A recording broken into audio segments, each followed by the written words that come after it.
النهارده هتكلم معاكم عن حاجه. الحقيقه انا قابلتني كمشكله كمصمم. عندي الارتفاع كان عالي قوي، وانا عايز اركز الاناره على المنتجات بتاعتي في المعرض. لو تلاحظوا هنا عندنا ارتفاع تقريبا في حدود 9 متر، فانا هنا عامل وحده اناره من الخشب، وخصوصا ان احنا منتجاتنا اكثرها خشب.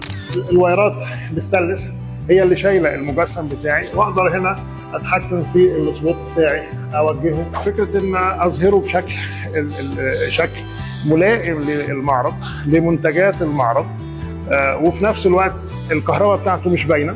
انت مش هتلاحظ ان في اسلاك او مواسير او حاجه كبيره موجوده. انا هنا اشتغلت على يعني ايه شيلات من الحديد، هي من المبسط المصمت، ومتشال في السقف. طبعا في تدعيم معمول في السقف المعلق، والسلك هنا مش باين، مفيش اي اسلاك تبقى باينه.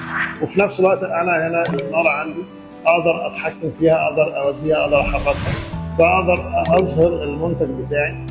هذا برضو من الاشياء الجميله قوي اللي تقدر نستغلها في مثلا طاولات الاجتماعات، لو مكاتب اداريه، لو اقدر اعملها في وحدات سفره، لو ترابيزه طويله واقدر انزل عليها، بدل ما انزل اساسا سرايه واحده في النص فتبقى الاناره مش متوزعه على الاطراف. فهنا بستغل ديت ان انا اقدر اوزع عليها الاناره زي ما انا عايز، واقدر ازود العدد زي ما انا محتاج، فبتكون فيها وظيفه وفيها شكل. وهو ده اللي يهمنا جدا في الديكور، ان انت يبقى عندك شكل وعندك وظيفه، لان الشكل من غير وظيفه مش هيبقى مهم، ووظيفه من غير شكل برضه نفس الكلام مش هتبقى مهم.